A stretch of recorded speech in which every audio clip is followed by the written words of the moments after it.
വിദേശ തൊഴിൽ പരിശീലനത്തിനും തൊഴിലവസരങ്ങൾക്കും little flower engineering institute Kalamassery. പഠിച്ചാൽ ജോലി ഉറപ്പാണ്. ACC അധ്യക്ഷൻ മല്ലികാർജ്ജുൻ ഖാർഗെ ഫോണിൽ വിളിച്ച് കേരളത്തിന്റെ ചുമതലയുള്ള ജനറൽ സെക്രട്ടറി ദീപാദാസ് മുൻഷിയുടെ ഒരു കാര്യം അറിയിച്ചു.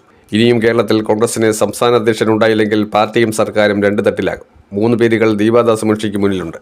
MM Hassan, Mullappally Ramachandran, Joseph Vazhakkal. അവസാനമായി ഈ പേരുകളിലേക്കാണ് കോൺഗ്രസ് എത്തി നിൽക്കുന്നത്. ഇതോടെ KPCC പ്രസിഡന്റ് പദവി സാധ്യതാ പട്ടികയിൽ നിന്നും മാത്യു കുഴൽനാടൻ പുറത്തായിരിക്കുകയാണ്. പാർലമെന്ററി രംഗത്ത് സജീവമായി നിൽക്കുന്നവരെ പരിഗണിക്കേണ്ട എന്ന ACC തീരുമാനമാണ് കുഴൽനാടന്റെ കുപ്പായം അഴിപ്പിക്കുന്നത്. കൂടുതൽ സമയം KPCC പ്രസിഡന്റ് എന്ന സ്ഥാനത്തിലേക്കാണ് നേതാക്കന്മാരെ പരിഗണിക്കുന്നത്.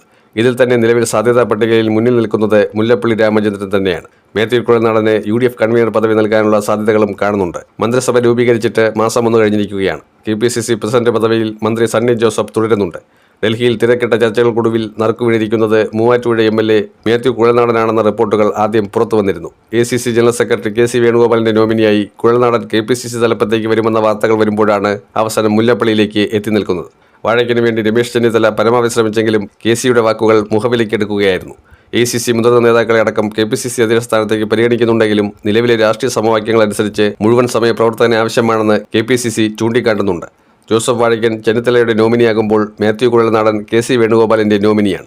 അതേസമയം മുൻകാലങ്ങളിൽ KPCC അധ്യക്ഷ സ്ഥാനത്ത് യുവ നേതാക്കൾ എത്തിയ ചരിത്രം കോൺഗ്രസിനുണ്ട്. ഇത് ചൂണ്ടിക്കാട്ടിയാണ് മാത്യു കുഴൽനാടനായി ചില നേതാക്കന്മാർ വാദിക്കുന്നത്.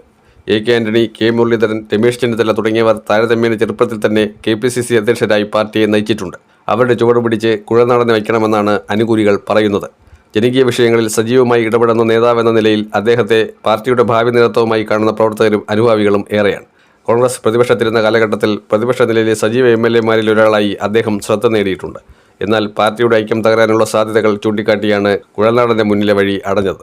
ഇതിന് കാരണമായി പറയുന്നത് പാർലമെന്ററി രംഗത്തുള്ളവർക്ക് അവസരം നൽകില്ലെന്നതാണ്. കഴിഞ്ഞ ദിവസം ദീപാദാസ് മുൻഷി കേരളത്തിലെ നേതാക്കന്മാരെ ഫോണിൽ വിളിച്ച് അഭിപ്രായം തേടിയിരുന്നു. ഉടൻ പ്രഖ്യാപനമുണ്ടാകുമെന്ന റിപ്പോർട്ടുകളാണ് ഇപ്പോൾ പുറത്തുവരുന്നത്.